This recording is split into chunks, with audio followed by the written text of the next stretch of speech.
जय हिंद। आइए देखते हैं एक्सरसाइज 3D के शेष बचे हुए प्रश्न।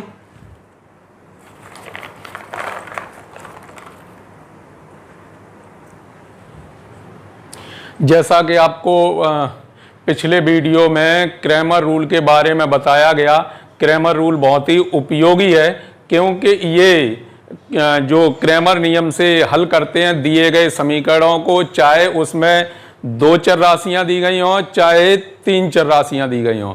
और ये भी आप जानते हैं जब 2 समीकरण हैं तो 2 ही चर राशियां हो सकती हैं। अगर 3 चर राशियां हैं, आपको समीकरण 2 ही दिए गए हैं तो आप उसे सॉल्व नहीं कर सकते। ऐसा तो पहले से बहुत कक्षा 9-10 से ही आपको ज्ञात है।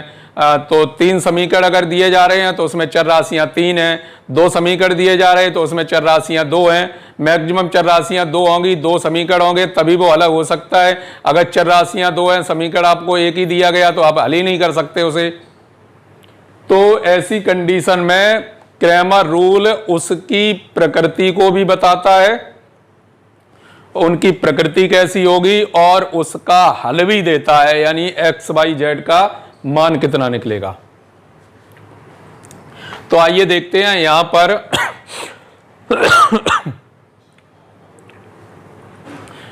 ग्रीन बोर्ड पर 6 क्वेश्चन लिखे हुए हैं, 7, 8, 9, 10, 11, 12।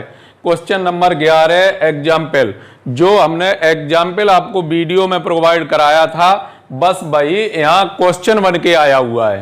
क्वेश्चन बन के आया हुआ है जो 11वां क्वेश्चन है, क्रैमर रूल से हल कीजिए, तो वो हम आपको एग्जाम्पल के रूप में सॉल्व करवा चुके हैं। वहां एक्स वाई जेड का आपने मान निकाला था, मेथड आप जानते हैं, क्रैमर रूल का भी मेथड हमने आपको सिखाया अच्छी तरीके से, और आव्यूहविद से भी। तो यहाँ इन प्रश्नों को क्रैमर रूल से सॉल्व करेंगे। तो एक तो इनमें से कोई ले सकते हो, और एक जो थोड़ा सा अजीब लग रहा है वो लास्ट वाला है। लास्ट वाला अजीब क्यों लग रहा है? x + 2y + z = 7, x + 3z = 11। तो यहां y गायब है। 2x - 3y = 1, यहां z गायब है। जबकि पहले में x y z तीनों दिए गए हैं।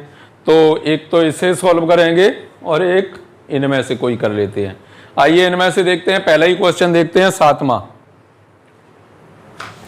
7वें को क्रैमर विधि से सॉल्व करेंगे हम लोग।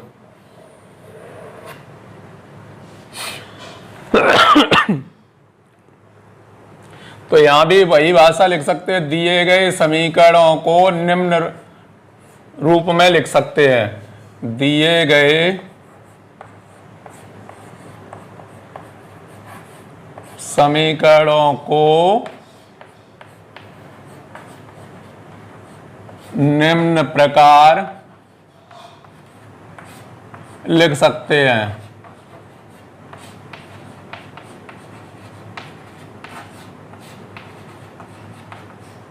दिए गए समीकरणों को निम्न प्रकार से लिख सकते हैं। अब वो प्रकार कौन सा है? अब आप सॉल्व करने जा रहे हैं किससे? क्रैमर रूल से। तो जब क्रैमर रूल से हल करते हैं तो क्रैमर रूल में आप जानते हैं यहाँ 3 चर राशियां दी गई हैं, जो 3 वेरिएबल्स दिए गए एक्स वाई जेड। तो इनके माध्यम से एक तो डी का मान निकालेंगे। क्रैमर रूल में ये भी आपको पता है कि टोटल साड़िक के चिन्ह आते हैं, कहीं भी अव्यूह का निशान नहीं आएगा। टोटल क्या? क्रैमर रूल ही डिटरमिनेंट पर आधारित है, साड़िक के द्वारा पूरा हल होगा।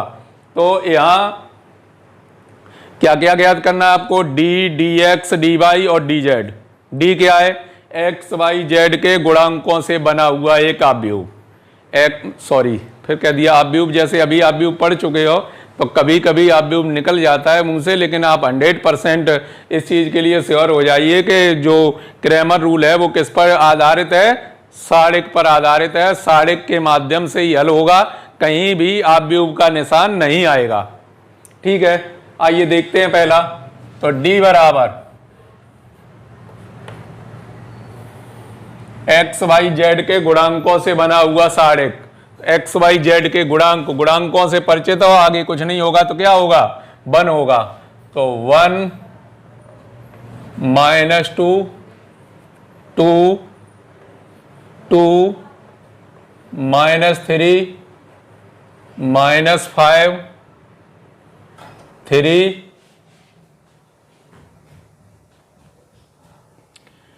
लाइट की अजीब समस्या है।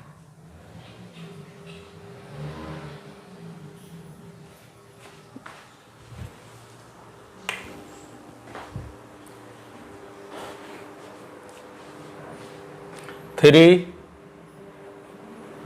5 1 ये मान हो गया किसका? डी का। तो एक एक करके सभी को सॉल्व ही कर लेते हैं, उसके बाद ही आगे बढ़ेंगे। डी का मान निकालेंगे सबसे पहले। तो डी बराबर किसी एक पंक्ति या किसी एक स्तंभ के सापेक्ष इसका प्रसार करते हैं। तो पहली पंक्ति के सापेक्ष ये लाइन बंद और ये लाइन बंद, ये 4 बचेंगे। क्या क्या बचेंगे? 4 -3 -5 5 और 1। माइनस माइनस प्लस हो गया, क्यों? माइनस पहले से दिया गया है, तो इसके लिए ये लाइन बंद हो जाएगी। 2 -5 2 -5 और 3 और 1। फिर लास्ट वाले के लिए चिन्ह क्या आता है? प्लस। अब ये 4 हो जाएंगे तो क्या होगा? 2 -3 और 3 और 5। साढ़े के का मान साढ़े डी का मान निकालिए। तो डी की वैल्यू निकालेंगे। 1 कितना आया? -3 + 25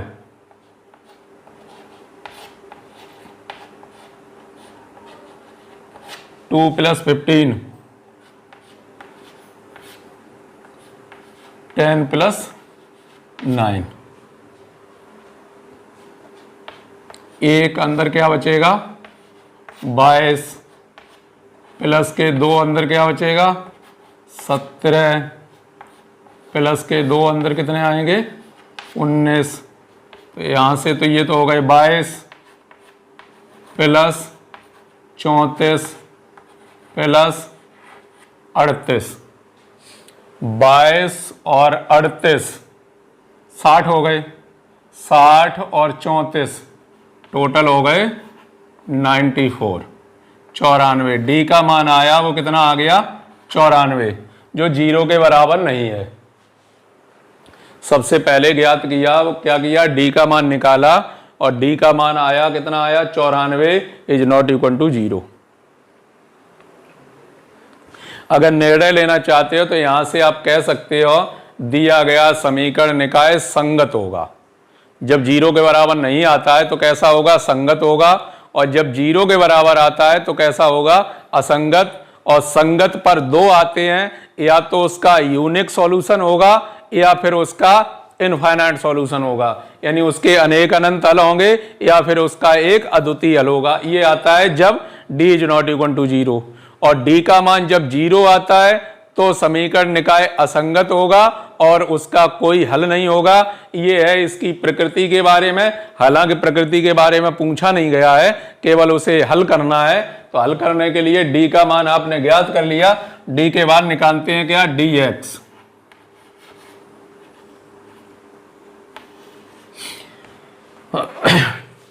dx का मान, जब dx का मान निकालेंगे तो पहले स्तंभ के स्थान पर, पता है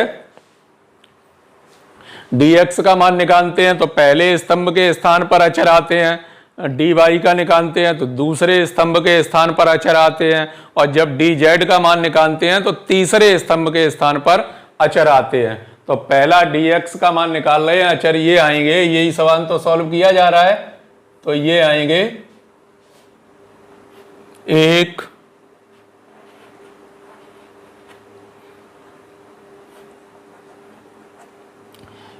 ऋण के 23 और 10। बाकी में कोई परिवर्तन नहीं हुआ।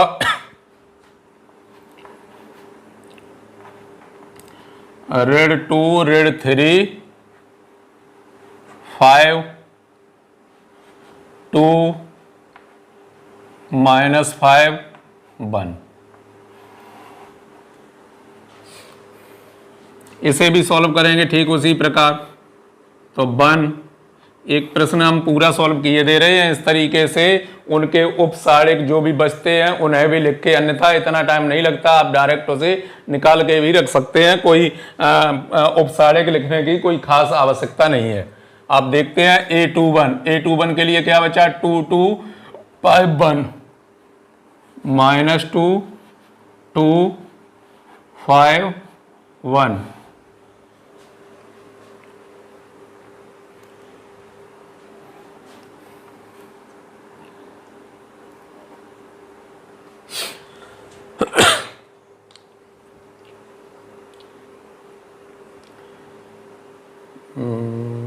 क्या कर दिया, हाँ इसे सॉल्व कर रहे थे। 1 के लिए सॉल्व तो इसे कर रहे, उसे क्यों लिख दिया। 1 यहाँ से ये बचाएंगे -3 -5 5 1। दूसरे के लिए चिन्ह माइनस होता है, माइनस पहले से दिया गया, प्लस आ गया तो क्या आएगा, -23 -5 10 और 1। तीसरे वाले के लिए 2, इसके लिए ये 4 -23 -3 10 और 5। इन्हें हल कर लेंगे। एक कोष्टक -3 धन के 25 वही रहा, +2 -23 +50 +2 23 पंजे 115 -115 और +30। एक कितना बचा, 22। 2 कितना बचेगा, 27। 2 माइनस का 85।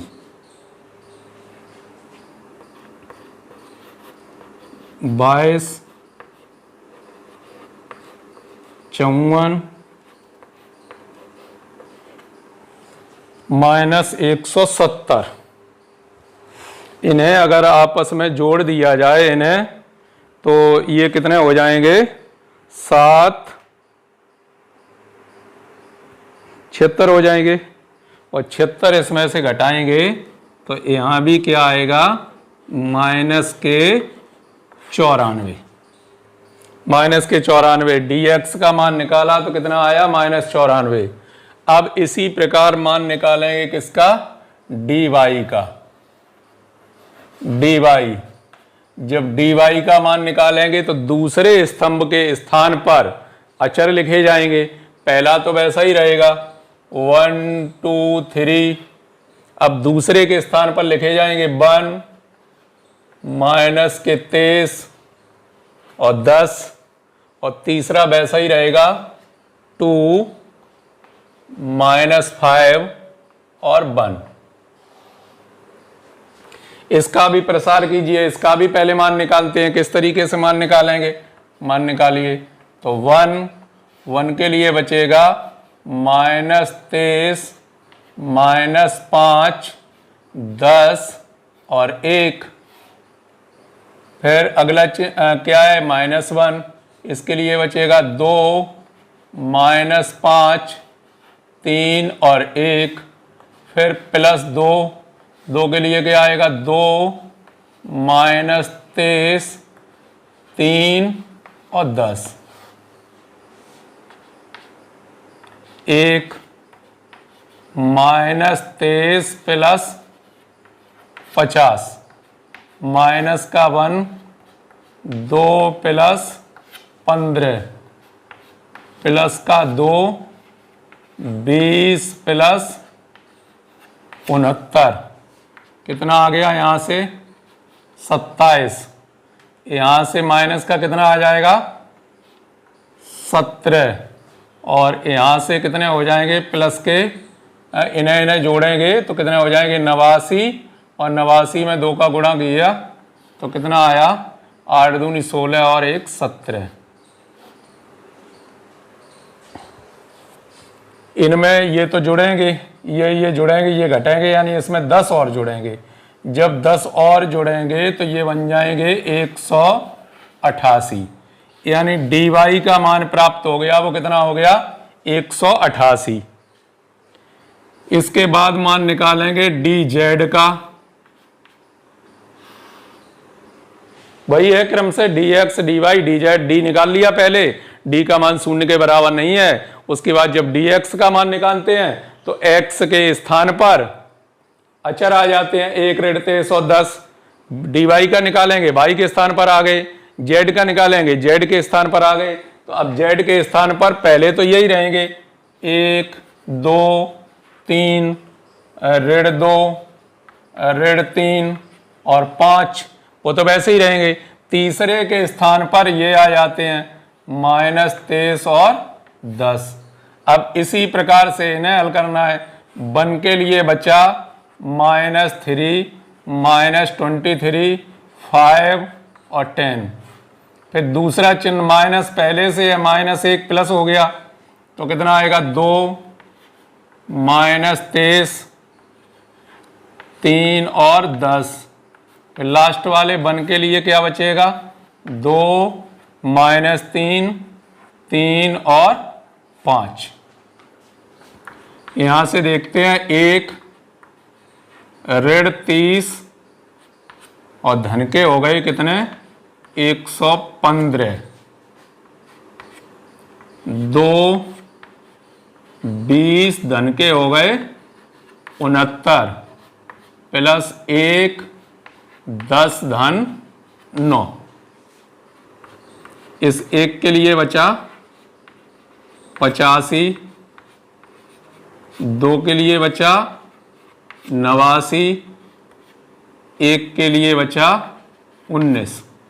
तो ये कितना आ गया 85 178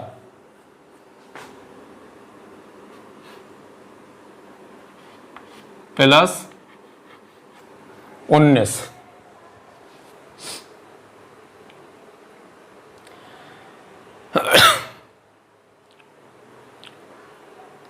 इन्हें सभी को अगर जोड़ लें तो जोड़ने पर देखेंगे आप कितने हो जाएंगे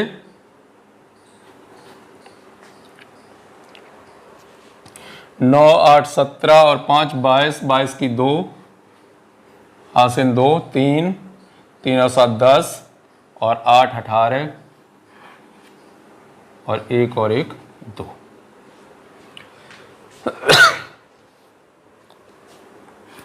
डी जेड का मान आ गया, वो कितना आ गया 282। अब ये सभी मान प्राप्त होने के बाद अब आपको एक्स वाई जेड ज्ञात करना है। तो एक्स वाई जेड कैसे ज्ञात करते हैं, एक्स बराबर डी एक्स बटे डी, और डी एक्स का जो मान निकला था वो कितना मान निकला था -94 बटे 94। एक बार कट जाएगा, कितना उत्तर आएगा ऋण 1। ऐसे ही और भी देखेंगे, बाई बराबर डी वाई अपॉन बाई। बाई का जो मान है वो कितना है, बाई का मान 188 बटे में 94। इनसे ये कै बार कट जाएंगे 2 बार। उसके बाद जेड बराबर डी जेड बटे में डी, कितना मान आया 282 बटे में 94, 9 3 27। ये कितने बार कट जाएंगे 3 बार।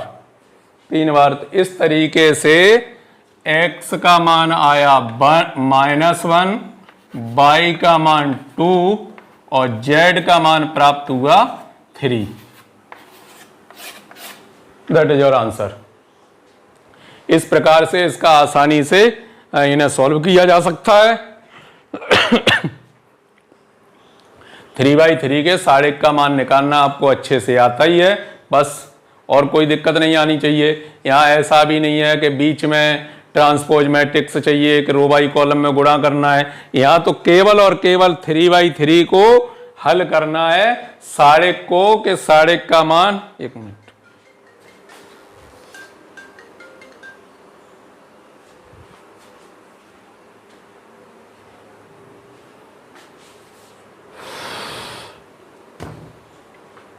सारे को सॉल्व करना है बस। आइए एक प्रश्न और देख लेते हैं जिसकी चर्चा कर रहे थे, लास्ट वाला। बाकी आप कर लेंगे, कोई प्रॉब्लम नहीं आएगी। मुझे विश्वास है ना कि हमने सिखाया ही आपको इस तरीके से है कि आपको प्रश्नों में दिक्कत नहीं होगी, आप हल कर पाएंगे इन्हें सभी को। और फिर भी कोई समस्या आती है तो हम है ना,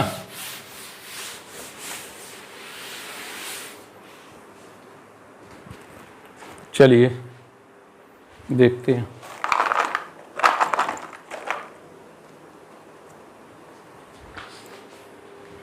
कौन सा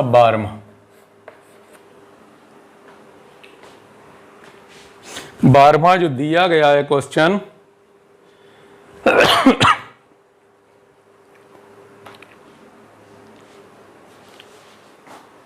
दिखाई नहीं दे रहा हो तो एक बार नोट कर लें इसे।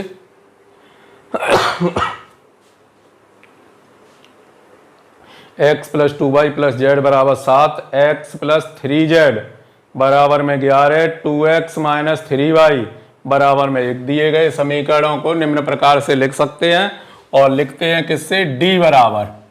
तो d बराबर जब लिखेंगे तो x y z के गुणांकों से बना हुआ आव्यूह 1 2 1 1 2 1। अब दूसरा x y z, x का तो है y का नहीं है, x का है y का नहीं है, और z का कितना है 3, जिसका नहीं है उसका 0 रख दिया।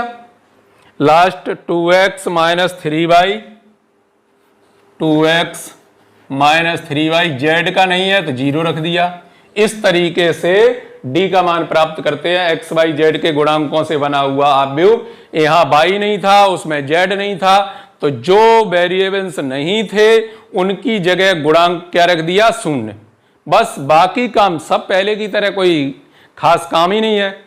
तो देखते हैं d का मान निकाल के। चलिए अब d का मान निकालना सीखो थोड़ी फुर्सत से।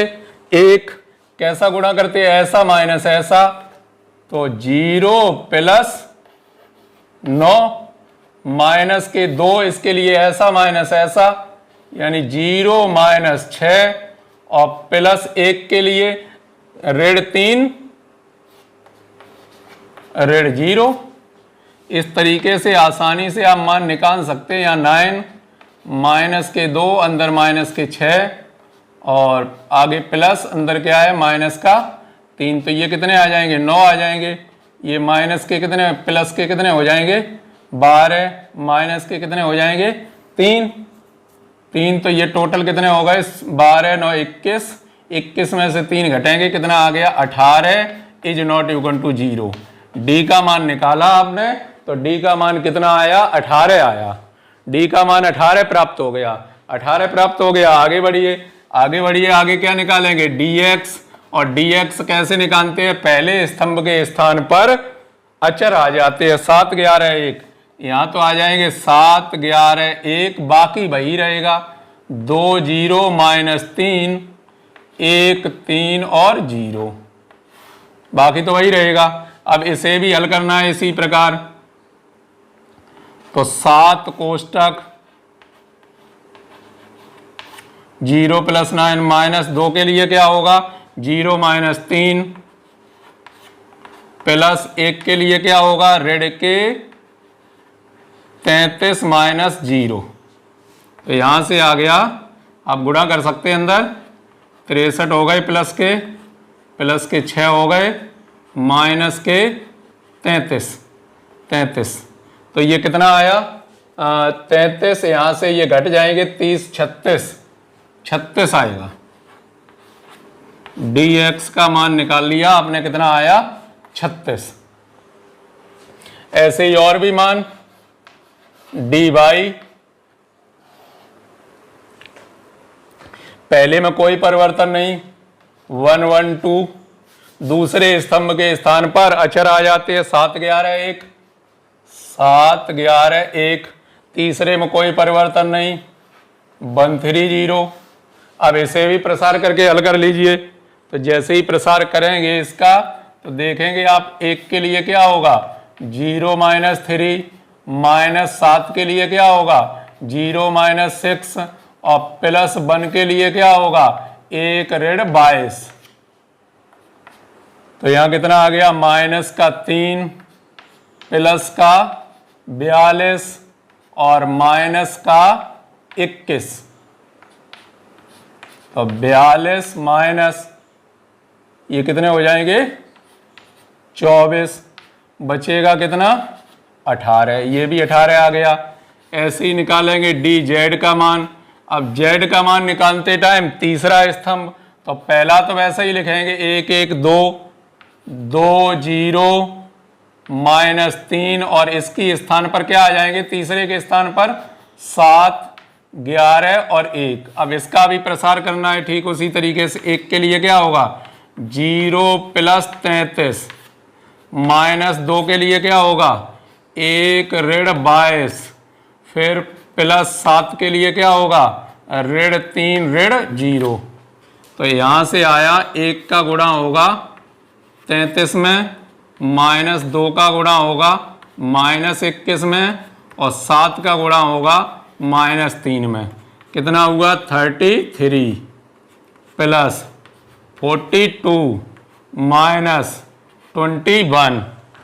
तो इन्हें घटा लीजिए, कितने बचेंगे 21, 42 में से 21 बचे और 21 और ये जोड़ दिए तो कितने हो गए 4 और 2 3 5। dz का जो मान आया वो कितना मान आ गया 54। मान सभी प्राप्त हो गए हैं। आपको केवल x और y z के मान चाहिए। जब ये मान क्लियर करने हैं तो x बराबर होता क्या है x बराबर dx/d। तो जो dx का मान कितना है 36, 36/18, 2 बार कट जाएंगे 2 आ गया। y का जब मान निकालेंगे तो dy/d और dy का मान आया था कितना आया था 18, 18/18, जब इससे कट जाएंगे तो कितना आएगा 1। ऐसे ही जब z का मान क्लियर किया तो क्या है dz/d। तो dz का मान कितना है 54/18, कितने बार कट जाएंगे 3 बार कट जाएंगे। इस प्रकार से x बराबर 2, y बराबर 1 और z बराबर 3 x y z के मान प्राप्त हो गए। That is your answer. तो इन प्रश्नों को जो 6 क्वेश्चन दिए गए हैं, इन 6 क्वेश्चनों में ये पूछा गया है कि निम्नलिखित प्रश्नों को क्रैमर विधि से हल कीजिए। तो क्रैमर विधि में d dx dy dz का मान निकालते हैं। d का मान x y z के गुणांकों से बना हुआ अवयव, d का जो मान है वो x y z के गुणांकों से बना हुआ अवयव। dx फर्स्ट स्तंभ के स्थान पर अचर आ जाते हैं, dx का मान बन गया। दूसरे स्तंभ के स्थान पर अचर आ गए, dy का मान मिल गया। तीसरे के स्थान पर आ गए, dz का मान मिल गया। उसकी सहायता से सारिक की सहायता से इन्हें सॉल्व किया। बाद में x बराबर dx/d, x का मान मिल गया। क्यों कट जाएगा ना dd, यहाँ भी dd कट जाएगा, यहाँ भी dd कट जाएगा। x y z के मान प्राप्त हो जाएंगे। मान प्राप्त हो गए। अब इसी के साथ थोड़ा ध्यान रखना चाहिए, पिछले वीडियो में हमने आपको समझाया था कि ये यहां से जब d का मान निकाला d का मान 0 नहीं है तो दिया गया समीकरण निकाय संगत होगा। दिया गया समीकरण निकाय संगत होगा। संगत 2 कंडीशनों में होते हैं। कौन कौन सी वो 2 कंडीशनें होती हैं? या तो समीकरण निकाय का एक अद्वितीय हल होगा या समीकरण निकाय के अनेक अनंत हल होंगे। दूसरा, यदि डी का मान 0 आता है, डी का मान 0 है, dx, dy, dz is not equal to 0, तो दिए गए समीकरण का कोई हल नहीं होगा। तीसरा पॉइंट है d बराबर 0, dx, dy, dz सभी 0 है, तो ऐसी कंडीशन में दिया गया समीकरण निकाय का एक अद्वितीय हल भी हो सकता है और कोई एक अनंत हल भी हो सकते हैं और कोई हल भी नहीं होगा, दोनों कंडीशनें हो सकती हैं। ठीक है, तो इस प्रकार से आपकी जो भागवत स्वरूप शर्मा की जो किताब से क्वेश्चन चल रहे थे वो अब आपकी कंप्लीट हो चुकी है। आपको कंप्लीट होने के बाद अब आपके लिए हम एनसीईआरटी की बुक लेकर उपस्थित होंगे, उससे क्वेश्चन कराएंगे, लेकिन उससे बीच में कोई एक टॉपिक और लेंगे पहले। तब तक इसे देखिए, आप जो मैट्रिक्स है उसे सॉल्व कर पा रहे हैं या नहीं कर पा रहे हैं। इससे आगे बढ़ेंगे डिटरमिनेंट की तरफ। अब सारिक भी आना जरूरी है क्योंकि यहाँ सारिक का भी इस्तेमाल हुआ है, और जब सारिक आप सीख जाएंगे फिर देखते हैं कितनी जल्दी से ये क्वेश्चन सॉल्व होते हैं। जो सारिक का मान निकालते हैं वो उनके गुणों का इस्तेमाल करके सेकंडों में इनके सारिक का मान निकाल लेते हैं। मिलते हैं नेक्स्ट वीडियो में, तब तक के लिए जय हिंद।